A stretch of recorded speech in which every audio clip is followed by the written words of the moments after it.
The Last Duel, which is tough because Will Ash and I didn't even see the first Duel. I missed it. If there was a second and third Duel, I didn't know about it. Are you counting the first Duel, the Steven Spielberg movie? Like yes, the, the first trucks.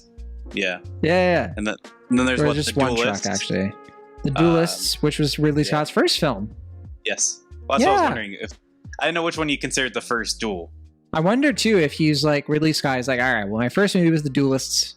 And then this movie's called The Last Duel. He's like trolling us a little bit. It's like, it's my last movie. And then he's like, just kidding. House of Gucci comes out. House of Gucci. Yeah.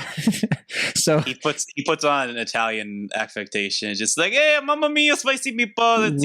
British Ridley Scott. Ridley Scott. Just brings on that. When I think of Ridley Scott, I'm like, that goofball. Always doing impressions. Of the Matrix. We like Ridley Scott on this podcast. That's for sure. Of course, yeah. You know, we talked about his movies. We talked about Alien Covenant. We talked about All the Money in the World back in 2017. Those are the two movies that have come out since we started Cinemaholics, right? Before that, we had The Martian. That was his last, like, big deal movie. That was, like, the last movie he did, I think, that had, like, cultural impact. Because, like, Alien Covenant, All the Money in the World, like, the only pop culture impact I think we got from that was like people talking about how they did the West Virginia song too much in movies for that one year. And then also like Christopher Plummer, like the whole meme of him playing like different characters. Like that's it, right? Like, is there any, you know, but Martian, people loved that movie. Martian was good. Yeah. Martian was a good film. Yeah. No, I mean, I was thinking about that. I was watching the movie. Is that like, when I first heard about the project, I was kind of like, I don't know. Like, I mean, I guess this seems like something up Ridley Scott's alley, but yeah, the more I think about it, like, his first movie is The Duelist. Then, like, throughout his filmography, obviously Gladiator is like one of his most famous films. But even going back to like two of his most well-acclaimed films, you got like Alien and Thelma and Louise. Like those films are very prominent rape culture subtext films. And, like this is a theme that's kind of permeated throughout his career.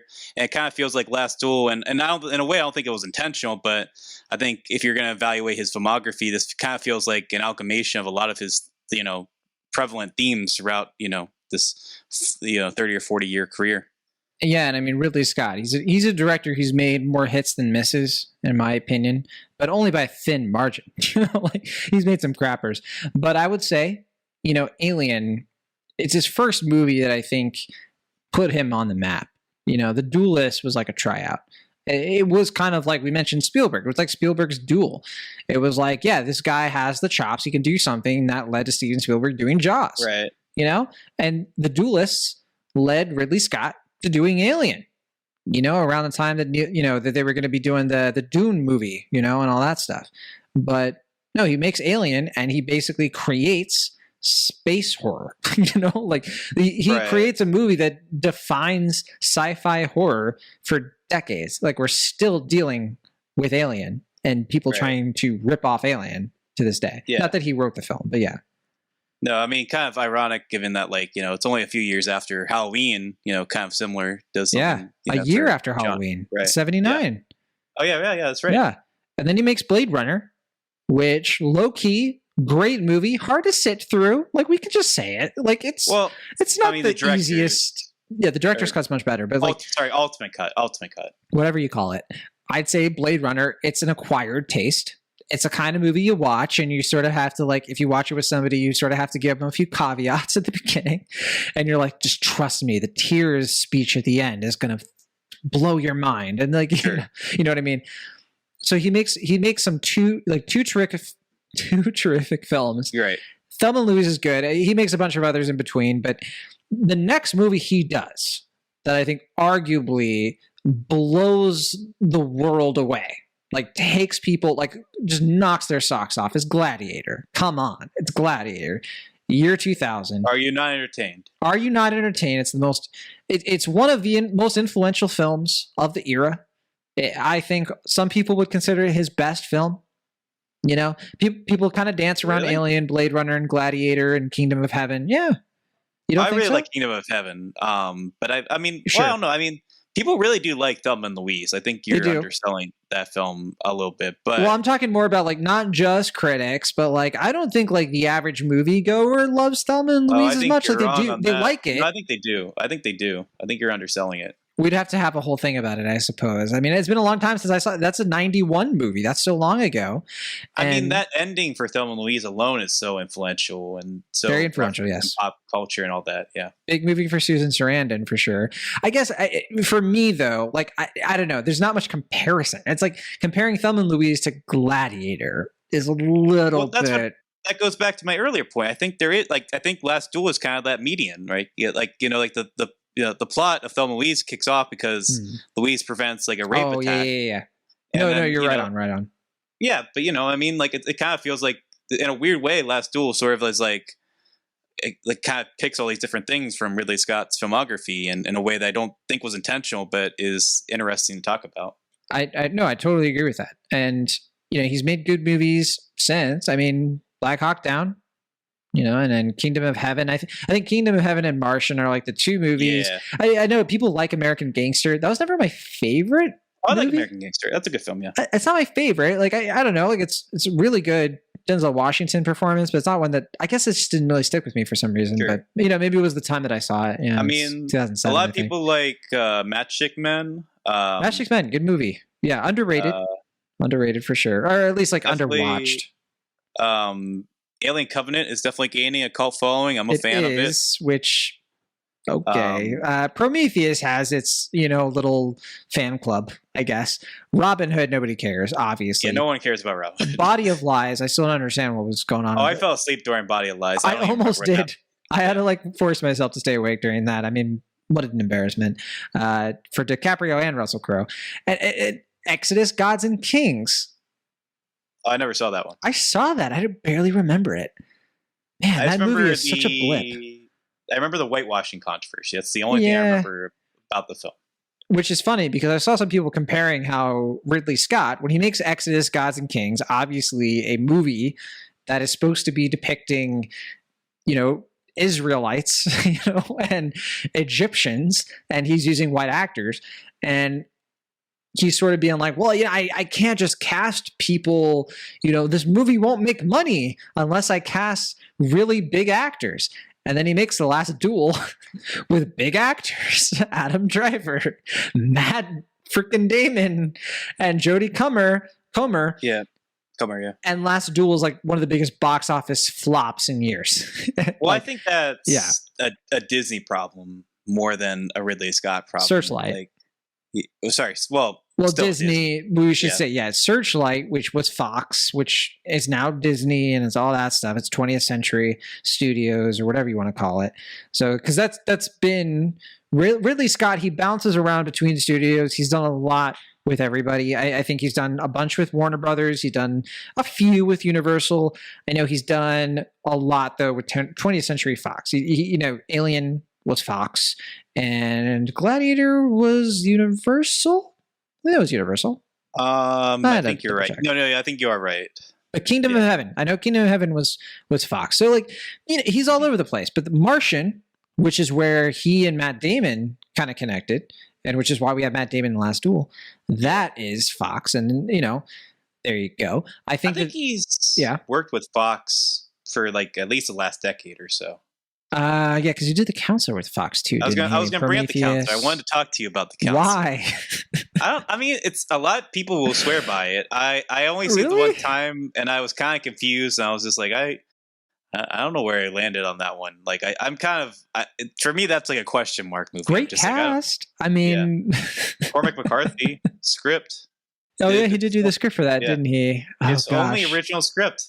He just like dropped it off at Hollywood. Just like, oh hey, I wrote this thing if you're interested. Yeah, it's such a big huge bidding war. Yeah. For people who don't know, like this guy, Cormac McCarthy, novelist, obviously.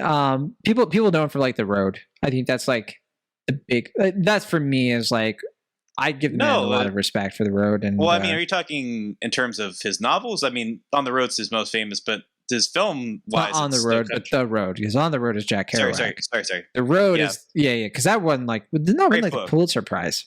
Yeah, it did. But I mean, the the most famous thing I think now is No Country for Old Men. Yes. Which inspired I was about the to film mention, of the same yeah. name.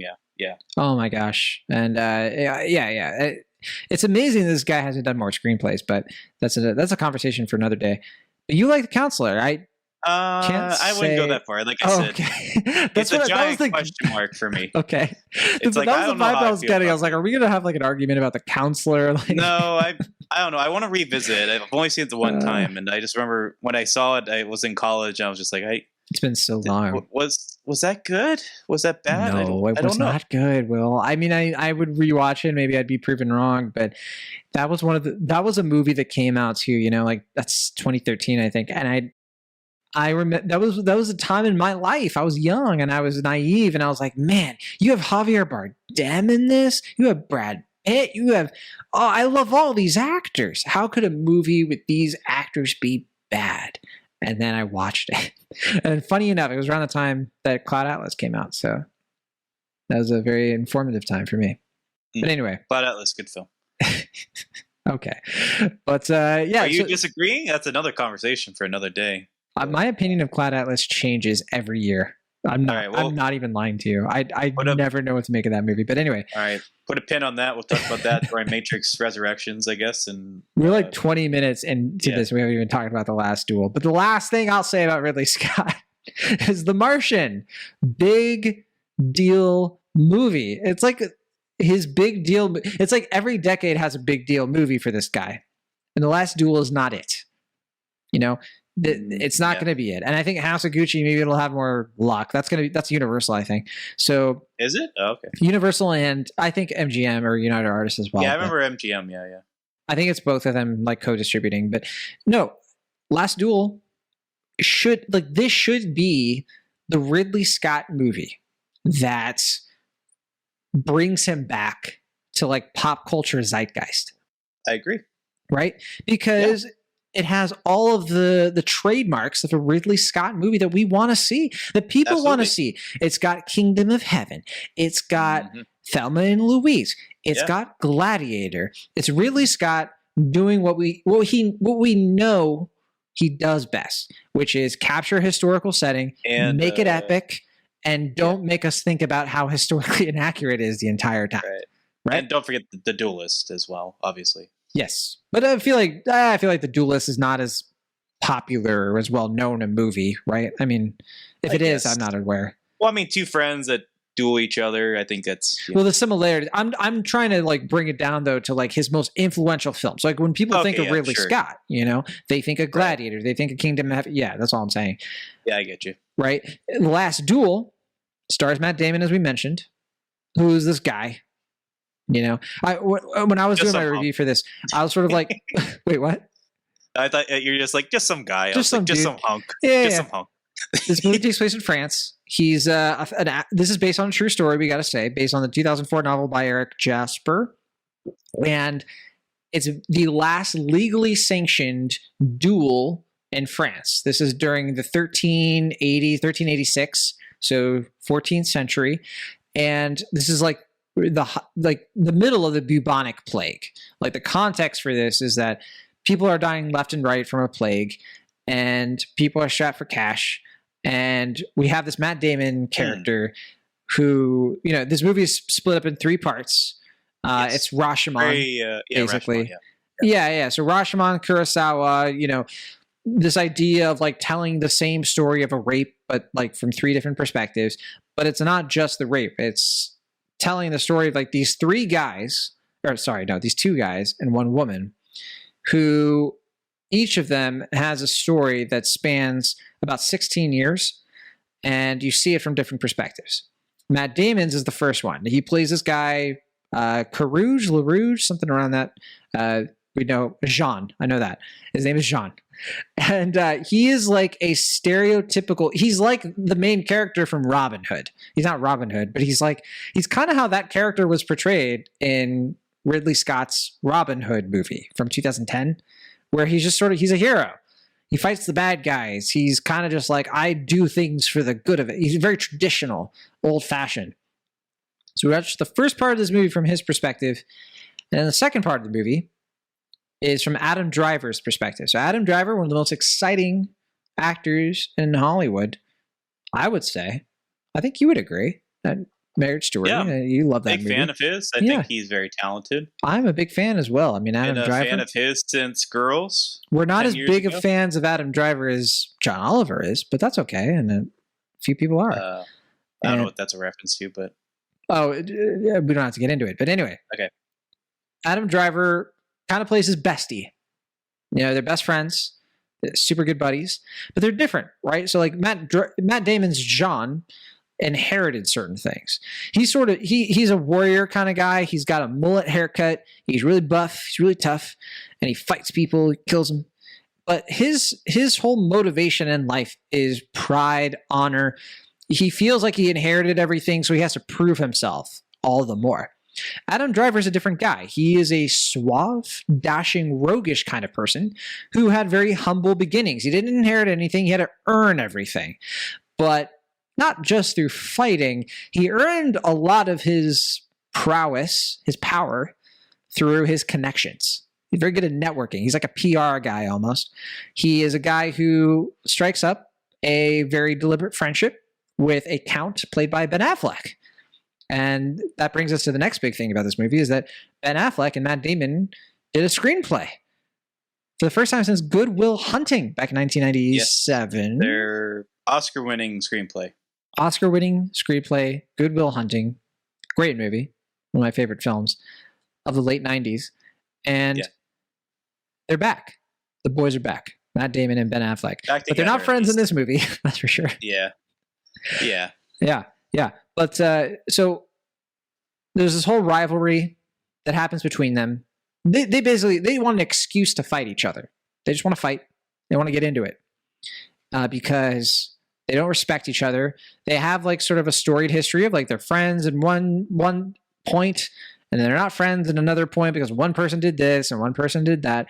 And then along the way, Adam Driver's character, Jacques, he's like, man, Matt Damon's wife, she could get it. She is very, very beautiful. And I deserve to be with somebody. She deserves better than Matt Damon's Jacques, the sort of oaf with a mullet. She deserves a sophisticated man who knows Latin, like me.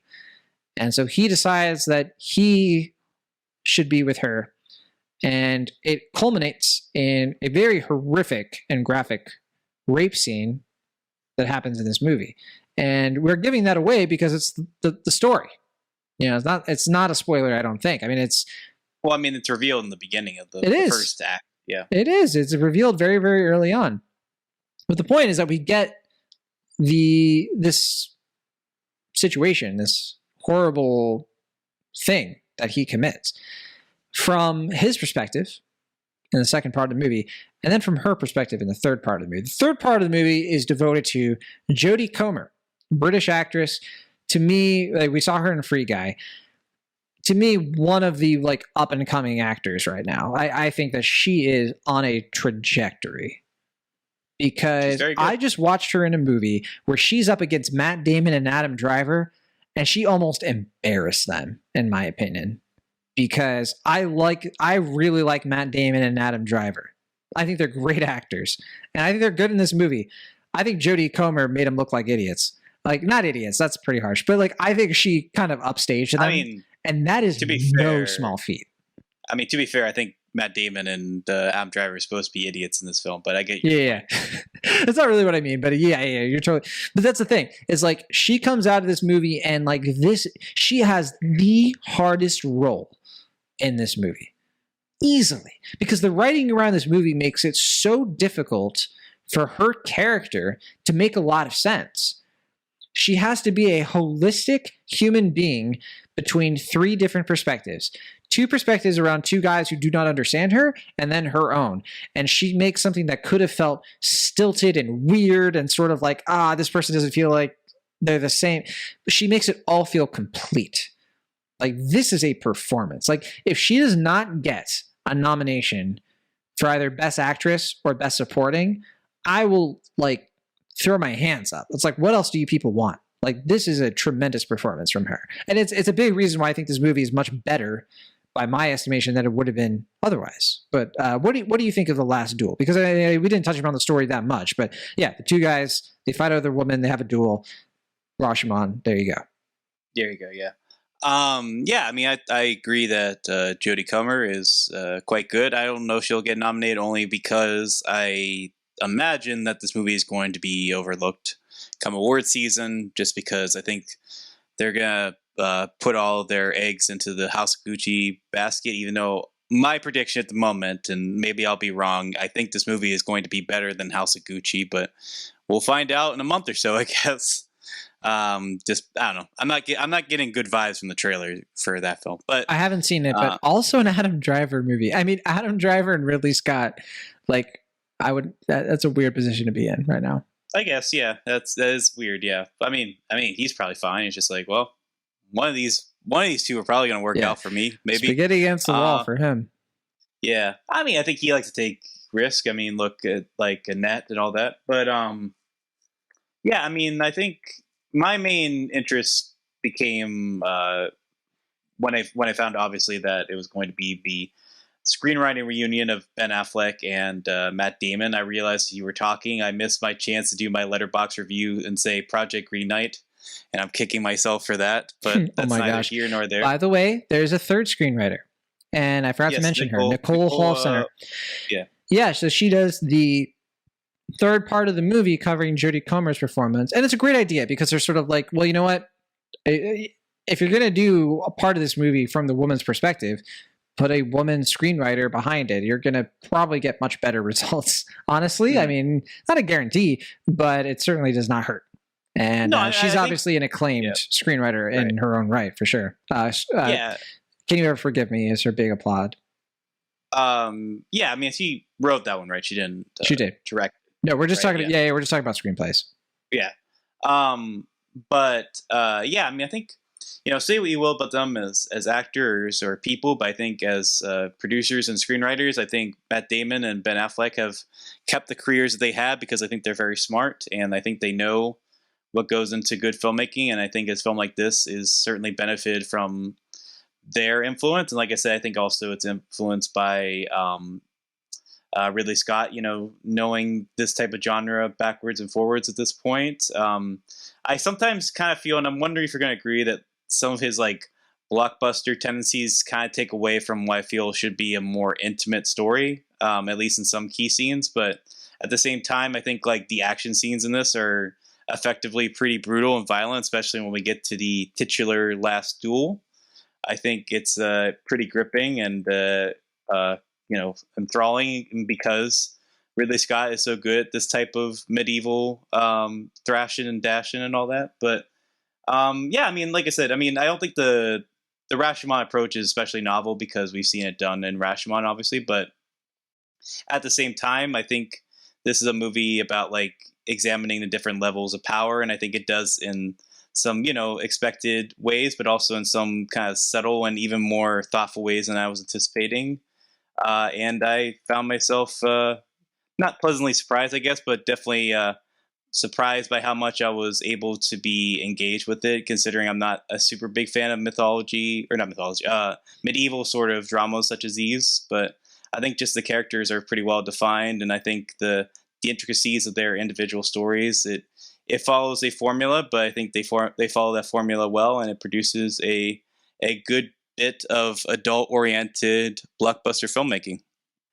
It's interesting, that you call it a blockbuster, right? Because I didn't come out of this movie being like, man, this is a blockbuster. I guess I saw it as like a larger-than-life sort of epic picture, for sure.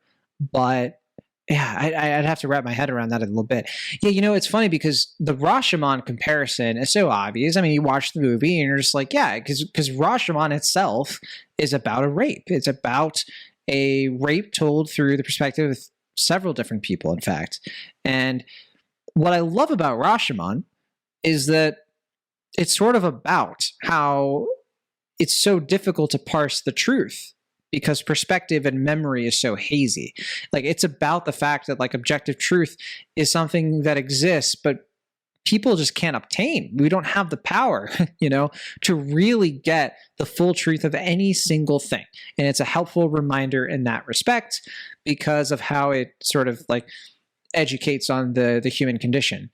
And so Rashomon is doing that over here. The Last Duel is doing something very different. It's using the same mechanism, but to say something very different. It's trying to say, like, actually, yeah, you know what? There are some perspectives that are truer than others, and it's okay to put more weight into the account of a person who was who was traumatized by this. And I appreciate that on a very deep, profound level. I mean, I think the big problem with this movie, the thing that prevents it from being an out and about, like, beloved film by everyone, I think what people are throwing at this movie is that we do have to sit through two pretty awful rape scenes. One of them is way worse than the other, and that's just like that's just how it kind of turns out. One of them is bad, like it's just bad, but like the other one is even worse, and that's the point. It's sort of trying to tell you, like, wow, like, you thought that was bad, this was bad. Like, it's doing all this stuff. It's painting how men see themselves sometimes, especially in these situations, as like the hero of the story. And I kind of like was worried watching this movie, for example, that as I was watching it, it was going to do all of this moralizing and all of this preaching about trying to avoid these cliches of cinema, to tell a story that's like, this stuff is bad and like we shouldn't be like celebrating this sort of thing, only for it to end in an exciting, visceral duel, where it's just sort of like, all right, you just got this whole message. Now watch these two people fight each other. It's going to be super cool and awesome. And that's not this movie.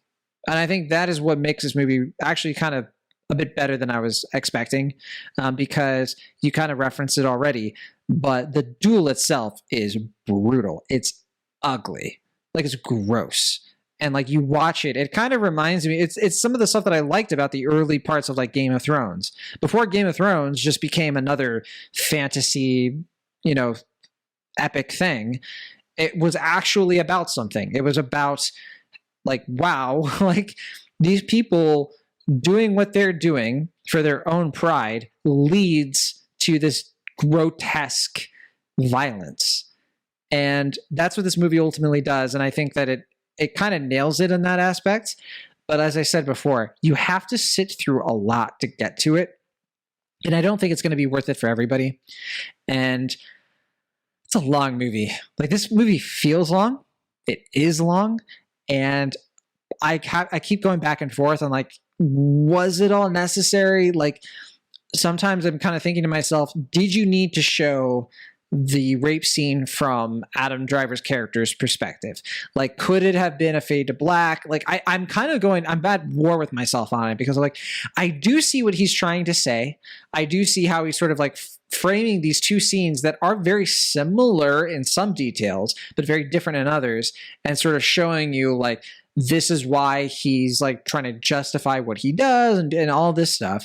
And then when you see her side of it, you're like, oh my gosh. And so again, I kind of find myself split. Where I'm a little bit more in favor of this movie, though, is like, man, I watch this movie and I see these subtle things. And I know some people are going to disagree. Some people are going to say, like, it's not different enough. Like, the subtle nuances between these three perspectives aren't big enough to justify doing it 3 times. Not to say that you see every scene repeated over and over again, but like, you see some scenes repeated.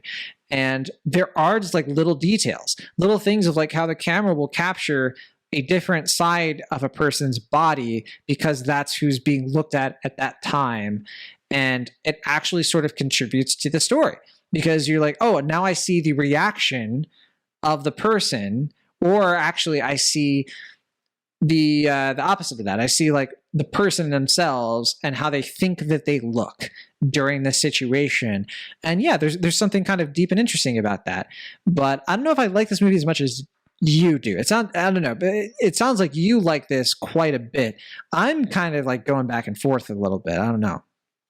I don't know if I like it quite a bit. Maybe I'm overselling how high I am on the film. I think it's a good film. Like, I think it works. I think it's pretty, like, like if we were to give grades, I think it's somewhere in like the B territory. I don't think it reaches A level. Like it's like I said, it's I not gave it a B obviously. on Rotten Okay. Tomatoes. So yeah. Yeah, I mean, I think it's like in the like a solid B territory. Like probably, like it's not like a top 5 Ridley Scott movie. I'll even think it's maybe even a top 10 Ridley Scott movie, but definitely like top 15. Like just it does everything you expect from a Ridley Scott film. I think it combines a lot of his themes from his other and recurring motifs and all that from his other films. But I agree that like I was kind of wondering, considering that the movie opts for the 3 different chapters, why there wasn't more differentiation between the 2 narratives. I mean, obviously, like the big thorough line is that, like you said, like every character views themselves as the main character of their own story for obvious reasons, but then like they like they in the one scene you're talking about, like when we see Matt Damon's side of the story, he's the one that says like the line that's, I don't remember exactly what it is, but basically just like, I am, the noble man here, and I call for a truce. And then we see from Adam Driver's perspective, he's like, he says the actual thing, and their lines are switched. And then you find out later that it's just like it was just some secondary guy that said all this, and it's just like, yeah, I mean, like stuff like that. I kind of wanted more of that to kind of justify the 3 different perspectives here.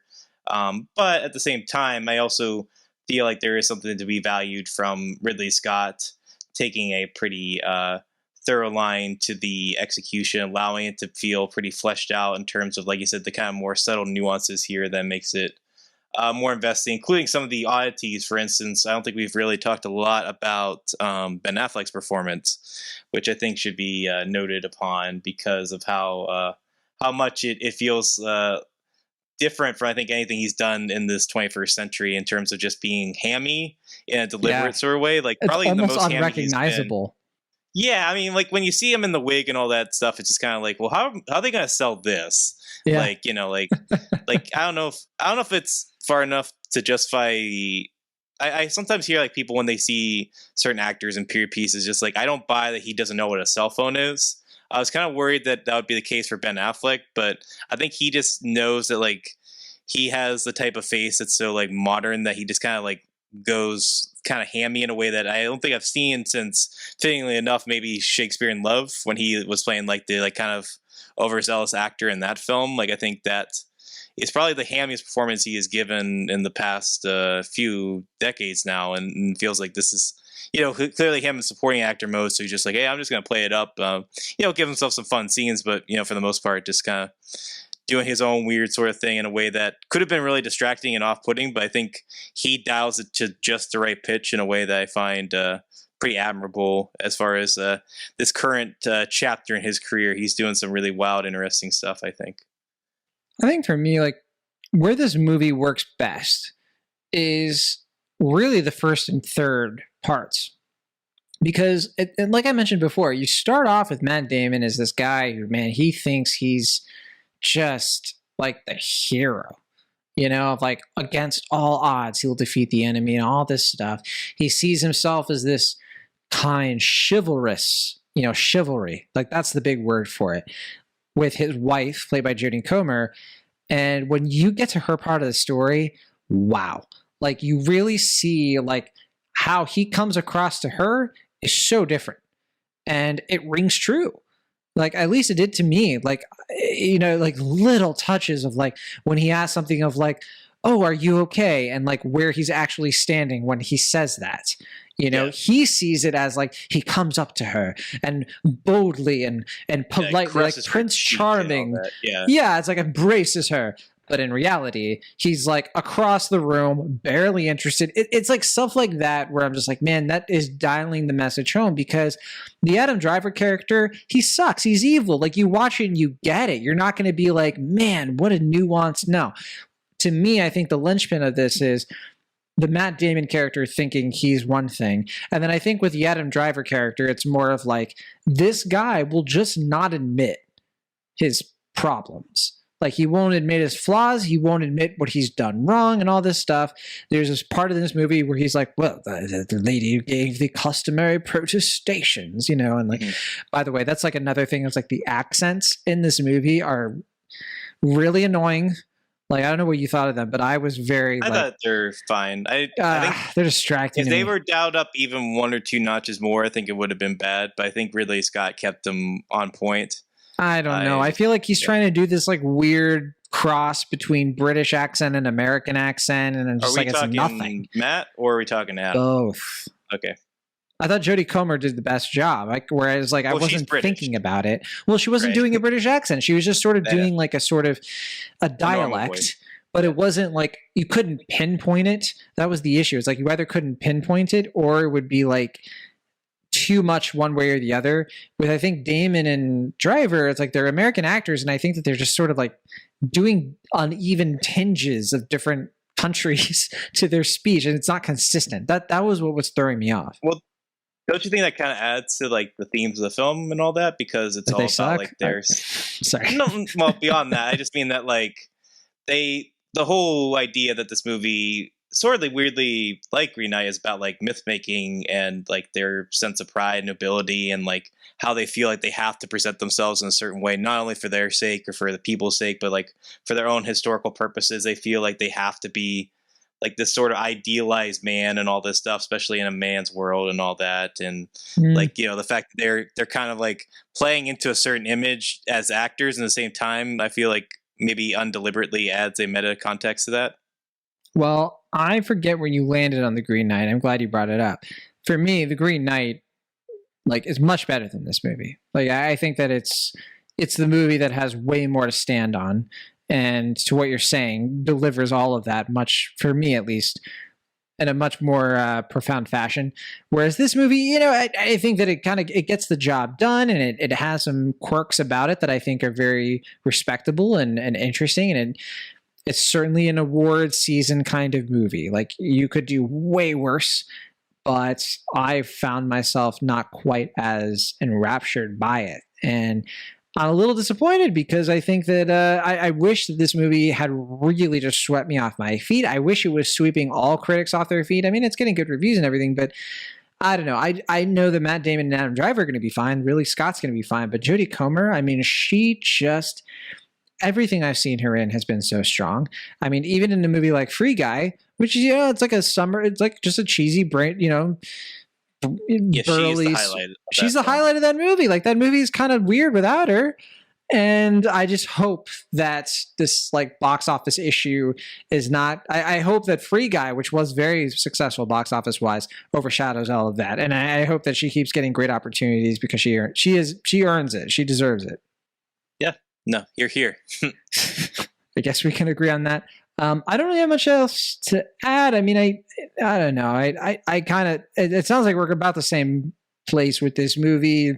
Yeah, I mean, I think it's a sturdier film than I think you might be giving it credit, at least in my opinion. But I do agree with you that I feel like there was an opportunity here to make a great film, and I think it ultimately is just more of a good one. But I do think what works here is solid and exceptional. And as we've been basically alluding to, we're kind of at this interesting point where we're seeing how Hollywood is responding to the Me Too movement and incorporating stories into that. And sometimes, you know, we get a movie like Bombshell, which just sucks at that. And it's just like, you know, kind of just trying to ride the tide in a very obvious and clunky way.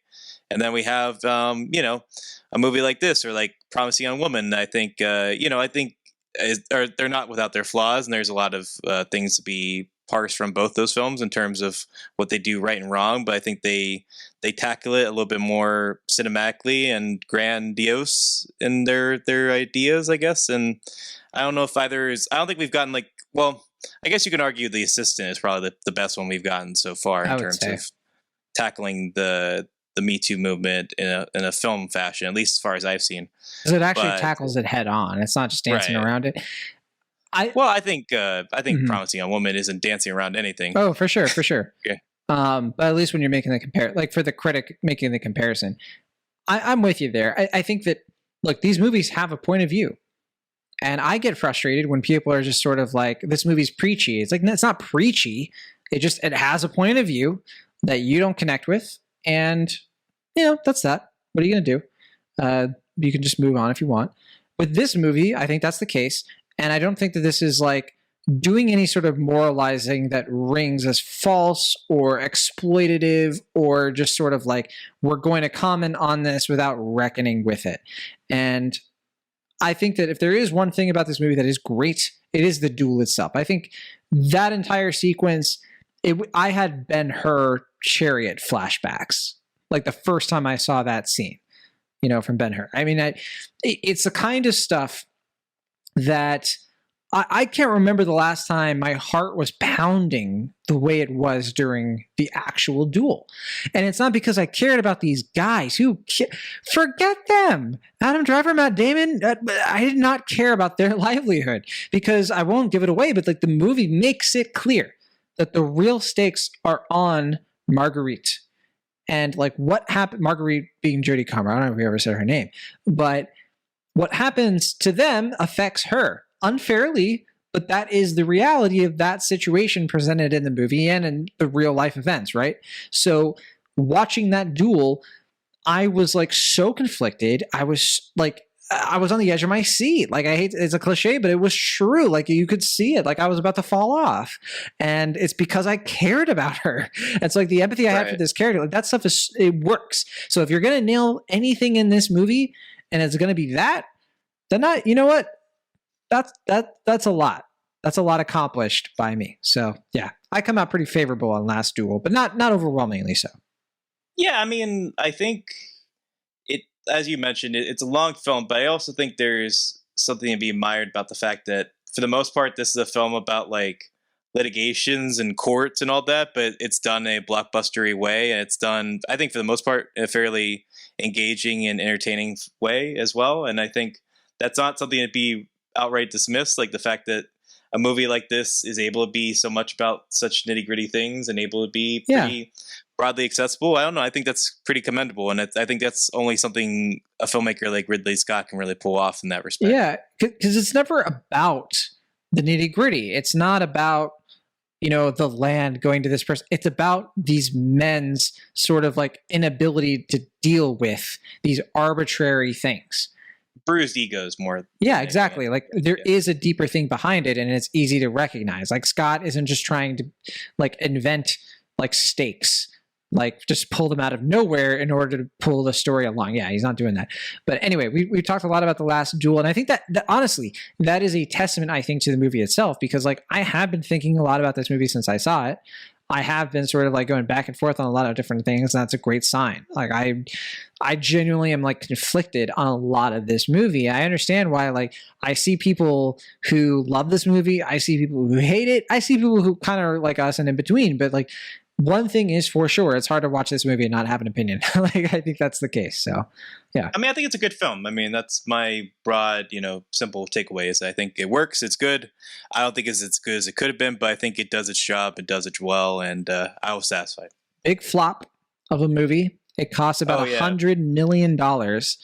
And you see a lot of that money on screen. I mean, they brought these worlds to life. I mean, it's a very well crafted film. And that said, I think The Green Knight was able to accomplish a lot of that with a much lower budget. So what are you going to do about that? But yeah, man, $9 million worldwide the day we're recording this after opening weekend.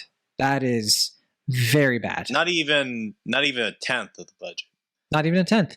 And for context, like a movie that costs $100 million to make, it's got to make like $200 million to break even. Around that, like that's lowballing it. That's to be in the black. Yeah, or at least So $9 million out of about $200 million. Yeah, this is going to be a big blow to 20th Century and Disney.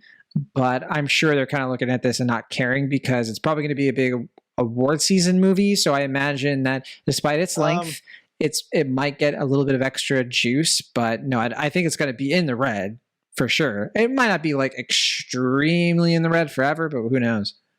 Yeah, I just I don't know. I'm more cynical about these things. Like I see how they just kind of threw A Hidden Life in the trash last year as far as their release schedule. They just kind of like dumped it in a way that felt pretty disrespectful. And then similarly, I'm really worried about French Dispatch, because I feel like that's kind of kind of going in under the curtain as well, and they're just going to be like, well, people don't go out to see art, movies from credited filmmakers, so just Free Guy 7 instead. And I just I don't know, I just feel like this is their way of kind of spiting these former Fox movies, but also just kind of being like, well, we don't have to spend $100 million on these adult prestige dramas because people don't show up, when it's just like, well, you're the one that marketed it poorly, released it during a pandemic, spent too much money. I mean, spent too much money on it. A24 is able to do this, and Green Knight wasn't a big box office phenomenon, but that's the thing, it didn't have to be. Yeah, I don't know. It's just more frustrating to me that that's why I want people to see this movie and support it, because it's just sure, it doesn't make a difference. I think there's no way this becomes a profitable film unless overseas it does phenomenally well or something, but that's probably not likely at this point. Well, if you do want to see it, I can't stress enough, big trigger warning for this movie for sure. If you are somebody who finds yourself, certainly, if you find it to be a difficulty to sit through graphic violence, sexual violence, for whatever reason, then this is a tough movie to watch. So we gotta make that clear. I hope we have. And otherwise, you're gonna get a movie here that is deep, nuanced, layered, great world building, great mythology, just really great craftsmanship. I mean, it's Ridley Scott. I mean, you watch this movie and you're in the dirt with these guys. You're immersed. That's the big benefit you're going to get from this movie, if that is what you are looking for. So yeah, that's The Last Duel. Yeah. It is 153 minutes long, but how is it doing with critics? So we kind of already covered the box office, which it's not great. But Ashton, what do you think the tomato score is? What do you think it is on? What score do you think it has on Rotten Tomatoes? 185 reviews have been counted. One of them's mine, so that gives you a little bit of something. I'm going to say 83%. Once again, you're within 5 points. Sorry, I keep saying 5. You're within 4 points, just like last time. Okay. 87%, so a little higher. So it's an 87, which is very high. It's certified fresh, and that's what makes me think that it's going to get awards buzz. Yeah, maybe. I think for a movie of this scale with that high of a score, I think it's a good chance. But all right, audience score. What about that? 76%. So you guess 76%. It is 79%. So closer. Yeah, within 3 points. Right. Not bad. 500 plus verified rating. So it's lower than the Rotten Tomatoes score, but it sounds like you kind of are like, maybe not everybody's, the audiences probably aren't loving this as much as the critics. That was your assumption? Yeah, that's what I'm thinking. Yeah. Fair enough. I'm going to guess cinema score is a B-. It's a B+, which is what I thought Halloween Kills would be, but no, B+ for the cinema score. That's higher than I thought. Yeah. Maybe they flipped the report card and they reported the wrong scores. That would make sense.